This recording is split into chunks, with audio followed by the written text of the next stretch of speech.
کہ لیلۃ القدر میں یہ دعا زیادہ پڑھا کرو، اللہم انک عفو تحب العفو فاعف عنا، اے اللہ تو معافی کو پسند کرتا ہے، سراپا معافی ہے، بس تو ہمیں معاف کر۔ قرآن میں 2 جگہ اللہ نے لیلۃ القدر کی فضیلت بیان، سورہ دخان میں اور ایک سورہ قدر میں۔ سورہ دخان میں کہا انا انزلناہ فی لیلۃ مبارکہ، ہم نے اس قرآن کو نازل کیا برکت والی رات میں، اور سورہ قدر میں ہے انا انزلناہ فی لیلۃ القدر، ہم نے قدر کی رات میں اس کو نازل کیا۔ اور دونوں جگہ قرآن میں ہے تنزل الملائکۃ والروح فیہا من کل امر باذن ربہم من کل امر، کہ فرشتے اس رات میں اللہ کے حکم کو لے کر نازل ہوتے۔ اور سورہ دخان میں کہا فیہا یفرق کل امر حکیم، ہر حکمت والے فیصلے اس رات میں کیے جاتے ہیں۔ تو یہ سب لیلۃ القدر کے بارے میں ہے، اس کو لوگ شب برات پر لے جاتے ہیں۔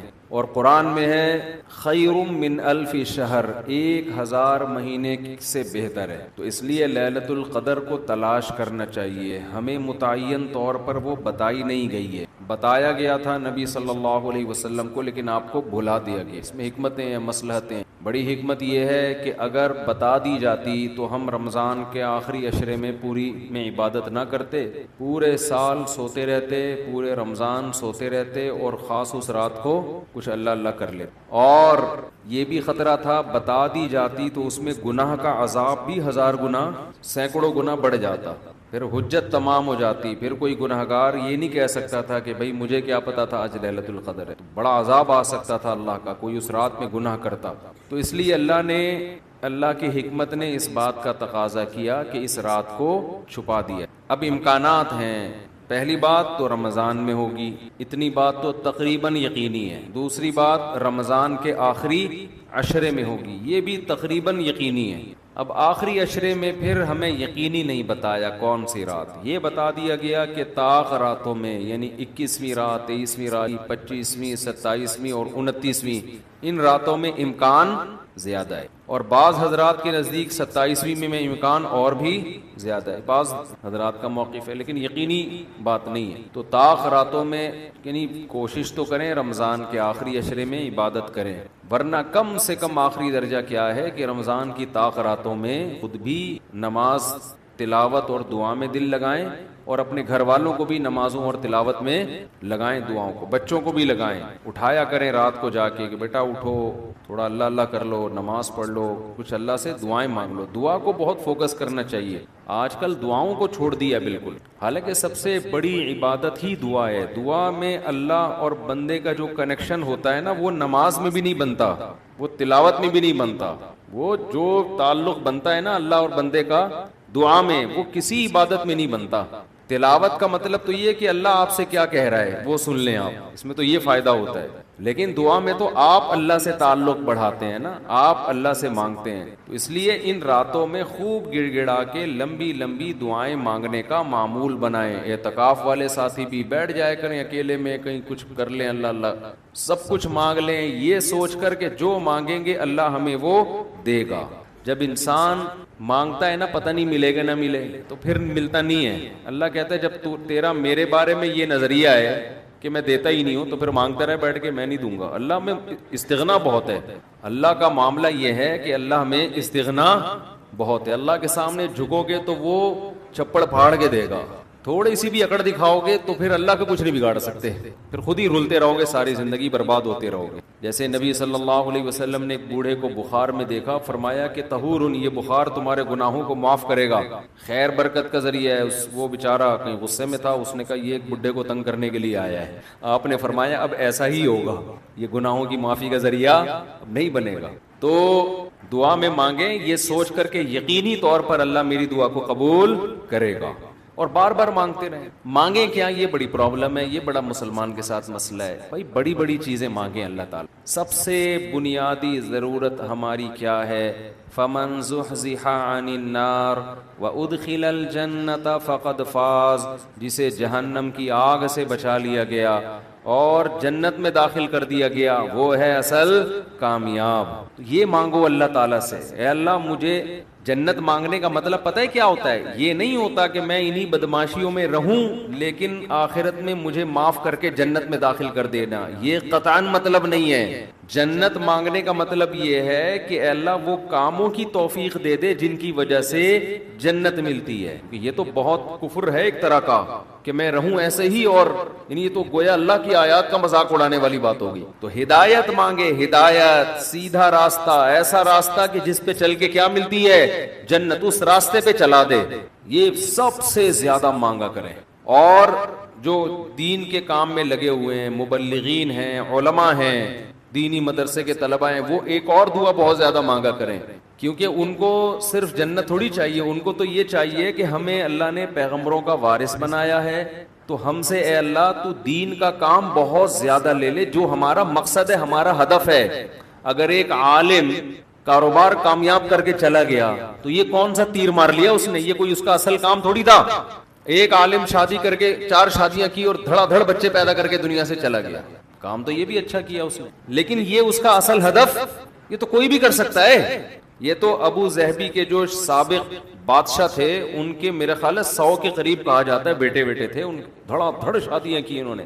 وہ لوگ تو پھر طلاقیں دے دے کے بھی کرتے رہتے ہیں نا عرب بادشاہ، انہیں کوئی نہیں پوچھتا کہ طلاق دے بھی ہم آپ اور نہیں، یہ حرکت شروع کر دینا، پٹو گے برے طریقے سے۔ اور ویسے بھی شریعت میں پسندیدہ کام نہیں ہے طلاق دینا، لیکن عرب لوگوں کے پاس پیسہ بہت ہے، وہ بھائی ایک بیوی کو طلاق دی ہے، بھائی بنگلہ دے دیا، وہ خوش ہوتی ہے، چل بھائی بنگلہ ملا، ایک اور شادی کی، تو ان کے ہو جاتے ہیں 100۔ تو عالم کا اصل کام کیا ہے؟ اللہ اس سے دین کا کام لے لے۔ جیسے پیغمبروں کو دنیا میں بھیجا گیا دین کی خدمت کے لیے، وہ اگر وہی نہ کریں تو پھر ان کا مقام اور مرتبہ ہے؟ ظاہر ہے ان کا مقام کس لیے؟ دین کی خدمت۔ تو جو دینی مدرسوں کے طلباء ہیں، علماء ہیں، ان کا تو یہ فرض ہے کہ اتنا مانگے اللہ سے کہ اللہ ہماری صلاحیتیں ضائع نہ ہوں، تو ہم سے دین کا بہت زیادہ کام لے لے۔ ایک عامی آدمی بھی یہ دعا مانگ سکتا ہے، لیکن طلباء اور علماء کے لیے اس کی اہمیت زیادہ ہے۔ تو اس میں ہمارے حضرت یہ دعا بتایا کرتے تھے، اے اللہ اخلاص کے ساتھ کام لے لے دین کا، کیونکہ دین کے کام میں بہت دفعہ ریاکاری آتی ہے۔ کام دین کا ہوتا ہے لیکن پھر آدمی کی اپنی انا شامل ہو جاتی ہے، اپنی پبلسٹی، میں بڑا بن جاؤں، میری پروموشن ہو، مجھے لوگ واہ واہ کریں، یہ نفس کی خواہش اس میں کیا ہوتی ہے؟ شامل، اور اس سے دین کا کام تو ہو جاتا ہے، آپ کو قیامت کے دن ٹکے کا بھی اجر نہیں ملتا۔ کیوں؟ حدیث میں آتا ہے ان اللہ رب یؤید ھذا الدین برجل فاجر او کما قال صلی اللہ علیہ وسلم، اللہ بعض دفعہ کسی فاسق سے بھی دین کا کام لے لیتے ہیں، اس کا اللہ کی نظر میں مقام نہیں ہوتا، لیکن بعض دفعہ کام اللہ اس سے لے لیتے ہیں، ہو جاتا ہے، لیکن مقبول نہیں ہوتا وہ۔ تو اخلاص کے ساتھ دین کے کام کی اللہ توفیق دے، کس کے ساتھ؟ اخلاص۔ دوسرا عافیت کے ساتھ۔ دین کے کاموں میں آزمائشیں بہت ہیں، جیلیں بھی ہیں، لوگوں کی صلواتیں بھی ہیں، تو انسان اللہ سے دعا یہی مانگے کہ عافیت کے ساتھ ہو جائے، آزمائشوں میں نہ گھروں میں۔ اور تیسری بات، قوت اور ہمت کے ساتھ۔ قوت الگ چیز ہے، ہمت الگ، پاور بھی ہو میرے پاس کام کی۔ کمزور آدمی دنیا میں کام نہیں کر سکتا، تو کام بھی قوت کے ساتھ ہو، پاور کے ساتھ، جاندار کام ہو، کچھ کر کے جاؤں دنیا سے، لوگ کہیں بھائی، لوگ کہیں نہ کہیں، اللہ کہے کہ کچھ کر کے گیا۔ لوگوں کو بعض دفعہ پتہ ہی نہیں ہوتا، کر کوئی اور رہا ہوتا ہے، کیش کوئی اور کرا رہا ہوتا ہے، تو اللہ کو پتہ ہے، اللہ کہے کہ واقعی تو کچھ کر کے آیا ہے۔ اور چوتھا، ہمت کے ساتھ۔ طاقت ہوتی ہے، بہت سے طاقتور ہم نے دیکھے ہیں سستی کی وجہ سے کام نہیں کر رہے ہوتے، پوستیوں کی طرح پڑے رہتے ہیں۔ وہ پاور بھی ہوتی ہے، بولنے کی طاقت، چلنے کی طاقت، دوڑنے کی طاقت، لیکن کیا ہر دوڑنے والا دوڑتا بھی ہے؟ اس کے لیے ہمت بھی تو چاہیے نا۔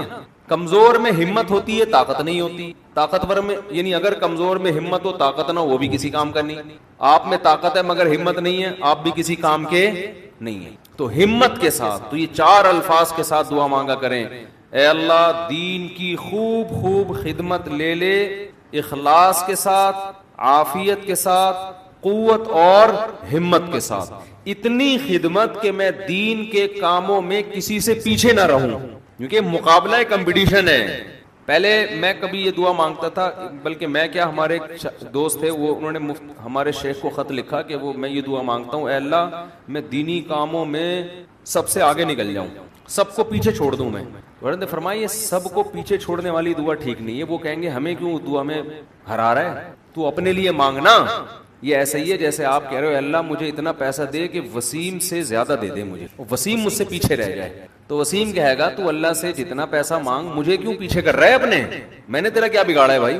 تو حضرت نے دعا کے الفاظ چینج کروائے، ان سے کہا یوں نہ مانگا کرو کہ میں سب کو پیچھے چھوڑ دوں، بلکہ یوں دعا مانگو میں کسی سے پیچھے نہ رہوں، مجھے اپنے آگے نکلنے کی فکر ہے، دوسروں کو پیچھے چھوڑنے کی نہیں ہے، تھوڑی سی ورڈنگ صحیح کر لو اپنی۔ تو یہ دو دعائیں بہت مانگا کریں، اپنی اولادوں کے لیے مانگ لیں، مجھے ایسی اولاد دے دے جو نیک اور صالح ہو، دین کی خدمت کرے۔ اللہ کی نظر میں دیکھو آپ کی اولاد مالدار ہے نا، آپ تو خوش ہوتے ہو میرا بچہ کتنا بڑا بنگلہ، اللہ کی نظر میں اس کی ویلیو 2 ٹکے کی بھی نہیں ہے۔ اگر اللہ کی نظر میں ان پیسوں کی، گاڑی بنگلے کی کوئی 2 ٹکے کی حیثیت ہوتی نا، تو موسیٰ کلیم اللہ کو اللہ سب سے زیادہ مال دیتا، سب سے زیادہ مال۔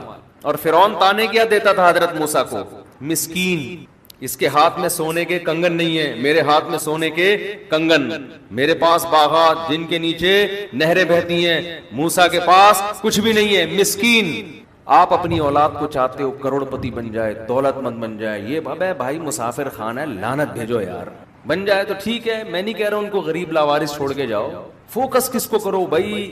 نیک بن جائے، دیندار بن جائے، پرہیزگار بن جائے۔ اگر پرہیزگار بن گئی نا، اللہ پہ اعتماد اور تعلق ہو گیا، سوکھے ٹکڑوں میں بھی آپ کی اولاد خوش رہے گی۔ اور اگر پرہیزگار نہیں بنی تو میں نے کروڑ پتی باپ کو دیکھا ہے جس نے کروڑوں روپے کی جائیدادیں بچوں کے لیے تیار کی، اور وہی بچے باپ کو صبح شام ٹینشن بھی دے رہے ہیں اور خود بھی ڈپریشن کی گولیاں کھا رہے ہیں، وہ دین نہ ہونے کی وجہ سے۔ تو لیلۃ القدر میں کیا دعائیں مانگنی ہے؟ 2 دعاؤں کو فوکس زیادہ کرنا ہے، ایک ہدایت اپنے لیے بھی، اپنے ماں باپ کے لیے، بیوی اور بچوں کے لیے، اپنے بہن بھائیوں کے لیے، اور ان کے ازواج اور ان کی اولاد، یہ آپ کا فیملی کیا ہو گئی؟ کمپلیٹ۔ یوں دعا مانگے، اے اللہ عافیت والی زندگی دے، سیدھے راستے پہ چلا دے مجھے، میرے والدین کو، والدین میں باپ دادا سب آ گئے، نانا نانی سب آ گئے، میرے والدین کو، میرے بیوی بچوں کو، میرے بہن بھائیوں، ان کی ازواج اور ان کی اولاد، ازواج میں شوہر اور بیوی دونوں آ گئے ہیں، تو یہ آپ کی فیملی کیا ہو گئی؟ کمپلیٹ۔ تو یہ سب کے لیے دعا کر دی۔ تو چند دعائیں، اب موضوع چل پڑا ہے تو میں بتا دیتا ہوں جو مانگنی چاہیے، کیونکہ ہمارے یہاں دعا ہی نہیں، عجیب طریقے سے دعائیں مانگی جا رہی ہوتی ہیں۔ چند دعائیں بہت ضروری ہیں جو ان لیلۃ القدر میں آپ نے کثرت سے مانگنی ہے۔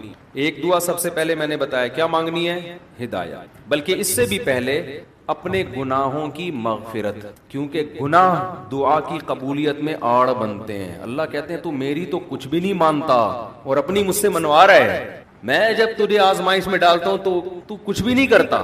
تو پہلے اللہ سے معذرت کر رہے ہیں، معافی مانگے، جو میرے گناہ ہو چکے معافی چاہتا ہوں، میں اقرار کرتا ہوں میں غلط ہوں، تو میرے گناہوں کو کیا کر دے؟ معاف۔ یہ بار بار مانگے اللہ سے، یہی ہے انک عفو تحب العفو فاعف عنا، اور دل میں نیت کریں اللہ میں تجھ سے وعدہ کرتا ہوں آئندہ میں گناہ نہیں کروں گا۔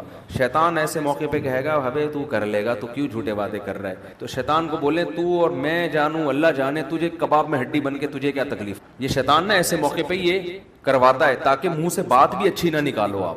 شیطان آئے گا اور کہے گا کہ بھائی تو دعائیں مانگ رہا ہے کہ تو میں دوبارہ نہیں کروں گا، تو نے کرنا تو ہے یہ کام دوبارہ، کیوں اپنے آپ کو دھوکہ دے رہا ہے؟ تو آپ شیطان سے کیا بولو، بھائی میرا معاملہ اللہ کا معاملہ، تیرے کو بیچ میں تکلیف کیا ہو رہی ہے؟ جیسے میں جب شادی کر رہا تھا تو لوگ محلے والے کہہ رہے تھے مفتی صاحب کو کیا ہو گیا، پھر تیسری شادی کر رہے ہیں؟ تو ایک صاحب نے کہا بھائی اپنے خرچے پہ کر رہے ہیں، لڑکی کے ابا راضی ہیں، تو آپ کو تکلیف کیا ہو رہی ہے؟ ان کے گھر والوں کو ہو تو سمجھ میں آتا ہے۔ تو یہی بات شیطان کو سمجھا دی ہے، صحیح ہے، یہ وسوسے ڈالتا ہے شیطان عمل سے روکنے کے لیے۔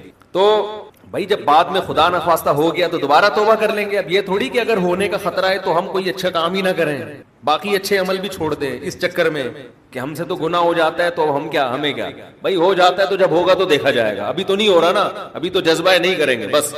تو پہلے کیا کرنا ہے؟ گناہوں سے توبہ، اس کے بعد ہدایت کی دعا۔ سب سے بڑی ضرورت کیا ہے؟ سیدھے راستے پر چلنے کی توفیق، اس میں اپنے لیے، بیوی بچوں کے لیے، اپنے والدین اور بہن بھائی اور ان کی ازواج اور اولاد، یہ پورا بڑے بڑے رشتے کور ہو گئے اس میں، ٹھیک ہے نا۔ پھر تیسرے نمبر پر دین کی خدمت کی دعا کہ اللہ ہم سے دین کا بہت کام لے لے، کیونکہ علماء کے لیے تو سب سے بڑا فضیلت ہی یہی ہے کہ اللہ ان سے دین کی خدمت لے لے۔ وہ دنیا میں کاروبار کے لیے نہیں ہے، شادیوں کے تو ایک ضمنی چیز ہے، اس کے لیے شادیوں کو پروموٹ کرنے کے لیے ضرور ہے، کیونکہ وہ بھی دین کا ایک حصہ ہے. تبھی ہمارے حضرت مفتی رشید احمد صاحب کہتے تھے علماء کو خود شادیاں نہ کرو، لوگوں کو ترغیب. لوگ کہتے تھے حضرت ترغیب کیسے دیں جب خود نہیں کرے گا؟ خود کرو گے تو دین کے کام کے قابل نہیں رہو گے. اتنے جھگڑے ہوں گے نا کہ بس اسی کام کے رہ جاؤ گے اور کسی کام کے نہیں رہو گے. تو البتہ یہ سنت ہے ضروری تو لوگوں کو ترغیب دو، لیکن وہی بات ہے کہ ایسے ترغیب دیں لوگ کہیں گے خود کر نہیں رہا. تو اے اللہ دین کا کام مجھ سے بہت زیادہ. تاجر ہے وہ بھی دعا کر سکتے ہیں، دین کا کام لے لے، اللہ اس کے مال سے مدارس بنوا دے، مسجدیں بنوا دے، یتیم خانے کھلوا دے، اتنی بڑی بات ہے. چوتھی دعا عافیت کی. یہ نہ مانگا کرے اللہ مجھے مال و دولت دے دے، اے اللہ میری تنخواہ 2 کروڑ کروا دے. اس طرح کی دعائیں یہ جزیات ہیں، ہدف کو فوکس کرنا چاہیے. اللہم انی اسألک العفو والعافیہ، معافی چاہتا ہوں، عافیت والی زندگی، ٹینشنوں سے پاک زندگی چاہیے. اب وہ اللہ کی مرضی ہے، پیسہ دے کے ٹینشن سے پاک کر دے یا بغیر پیسے کے آپ کو ٹینشن فری بنا دے. عافیت چاہیے مجھے فی الدین والدنیا والآخرہ، دین میں بھی عافیت، میرا دین بھی مصیبتوں سے محفوظ رہے، میری دنیا بھی اور آخرت بھی. وفی اہلی و مالی، میرے گھر بار بھی پریشانیوں سے محفوظ رہے، بیوی بچے بھی، و مالی اور میرا مال بھی مصیبتوں سے محفوظ. مالوں پہ ہلاکتیں آ جاتی ہیں، فیکٹریوں کو آگ لگ جاتی ہے، تو یہ بڑی جامع دعا ہے، سمجھتے ہو. اس کے بعد ایک دعا اللہ سے اور مانگ لو. شادی شدہ آدمی کے لیے گھر ایک بڑی ٹینشن ہوتا ہے نا، وہ کہہ سکتا ہے کہ میں اللہ سے مصیبت سے پناہ مانگ رہا ہوں، تو مصیبتیں تو میں نے گھر میں خود پالی ہوئی ہیں. شادی شدہ لوگ، بعض لوگوں کی یہ رائے ہوتی ہے، تو یوں دعا مانگو ربنا ہب لنا من ازواجنا وذریاتنا قرۃ اعین، اے اللہ ہمیں ہماری ازواج یعنی بیویوں اور اولاد کی طرف سے آنکھوں کی ٹھنڈک. یہ دعا عورت بھی مانگ سکتی ہے کیونکہ زوج کا لفظ بیوی پر بھی اور شوہر پر بھی. آنکھوں کی ٹھنڈک دے، ان کو ہماری آنکھوں کی ٹھنڈک بنا دے. جب ہم گھر آئیں تو خوشی ہو میری وائف بیٹھی ہوئی ہے ماشاءاللہ، میرے بچے بیٹھے ہوئے ہیں، خوشی ہو. یہ نہ ہو کہ جب گھر آئے تو پتہ چلا بیگم میکے گئی ہوئی ہے تو خوشی سے پاگل ہو جائے آدمی، جیسے کہ آج کل ہو رہا ہے. آدمی کا دکھایا اس کی بیوی میکے جا رہی ہے تو وہ بڑا پریشان نہ کہ جا رہی اور ادھر منہ کر کے خوشی سے ناچ رہا ہے، ٹھیک ہے نا. تو یہ کنڈیشن نہ ہو. اے اللہ ہمارے گھر والوں کو اور اولاد کو ہمارے لیے آنکھوں کی ٹھنڈک. آنکھوں کی ٹھنڈک کا یہاں مطلب یہ ہے کہ ان کو نیک بنا دے. ان کو کیا بنا دے؟ نیک، شریف، شرفا. نماز روزے میں لگے ہوئے ہوں، گھر جاؤ تلاوت کا ماحول ہو، دعاؤں میں لگے ہوئے ہوں، تلاوت کر رہے ہوں.